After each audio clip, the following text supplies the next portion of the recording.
So, Valerie, tell us about this piece that's premiering on June 6th. Well, about a month ago, uh, I got a request from the Philadelphia Orchestra to compose a piece for their gala event.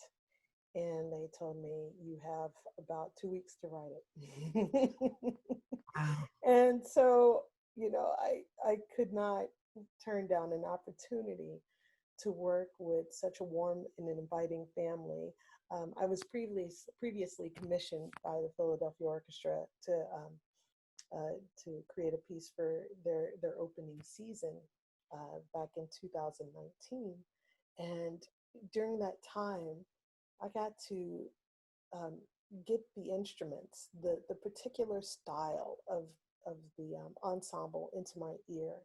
Philadelphia Orchestra to me is not just a large ensemble, but it's also the intimacy and the ESP of a chamber ensemble.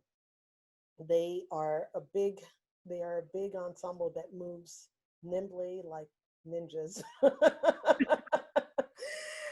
With such a beautiful sound that is uniquely a warm and strong sound that is uniquely the Philadelphia sound. It's rooted in that tradition, in that style.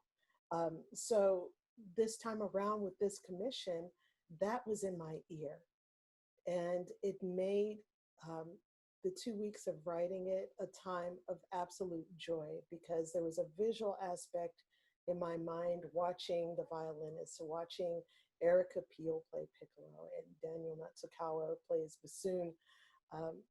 So I wrote for them. And when a composer has the honor and the opportunity to write for musicians that they've gotten to know, then there becomes a more organic ease, and you start to take risks a little bit more, but you also start to work within the wheelhouse of the style of the ensemble. So you write for people. You don't write a piece. You write a gift for people that you know and care for. So that piece is very much that. It starts off with the trumpet fanfare to commemorate the solidarity, but also, when we've been in confinement the way we have, society has, everybody is feeling out of sorts, not being able to connect, physically connect with people. We all miss hugs. So it's a trumpet fanfare at the beginning that's very solitary.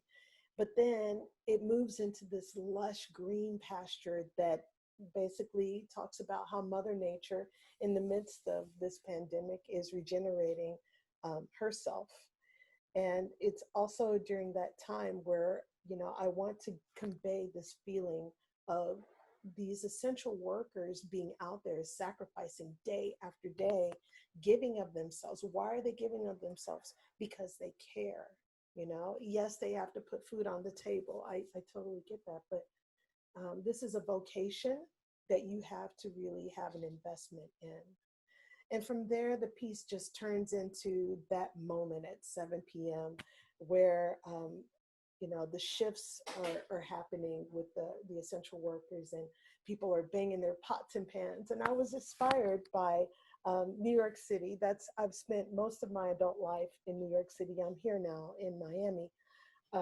But seeing the videos of New Yorkers and clapping and singing and Broadway singers and musicians all just sharing their art and people just sharing their hearts out the window, that, I look forward to that 7 p.m. that I can see that and hear that. So that moment had to be commemorated in music. And why not give a trombone a solo in the form of a call and response?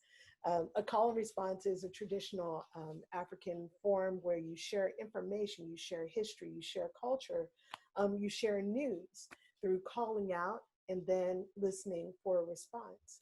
So I gave the orchestra that very thing, where the trombone is the call and the orchestra family responds back with that same melody.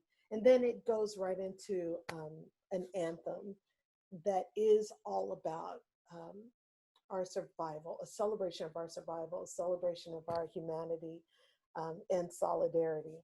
So all of that wrapped into a 5-minute piece. Sounds as if you're drawing on a lot of different aspects of your own experience and musical traditions. Well, when you got 2 minutes to write and 2 weeks to write a work, you pull out the stops. You dig deep. Sounds wonderful. We Thank look you. forward to it. Wow. Thanks so Uh, much, Valerie. I'm excited. Oh, and I should have mentioned that this is a video. Each musician in the orchestra um, recorded their own part. This is not, we're not in a time where orchestras can get together and rehearse music. So it's amazing to me that these musicians, they just know each other so well that they're able to put together a large body of music just by recording each and every individual part with Maestro Yannick conducting. So that communication is stretching over Zoom or over whatever device software that they're using. And so it's astounding to me, but that's the Philadelphia Orchestra. They're amazing. Do you think about that while you're composing, about how it's going, does that affect what you write? In this case, it did. I had a really wonderful discussion and brainstorming session with Maestro Yannick, and we talked about how um, this orchestral piece, this world premiere of a new work, would have to be done without rehearsal, and so there had to be devices within the music itself that would allow people to latch on to the same, come together with their internal rhythms.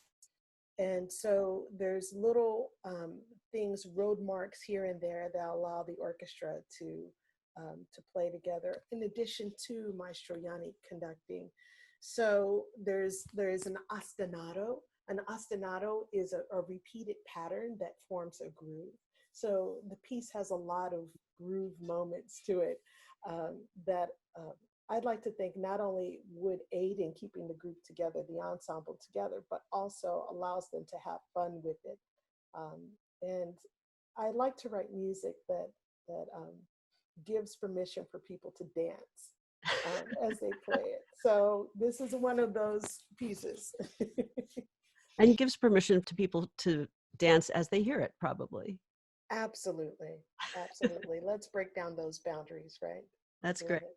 Thank you so much, Valerie Coleman. My pleasure.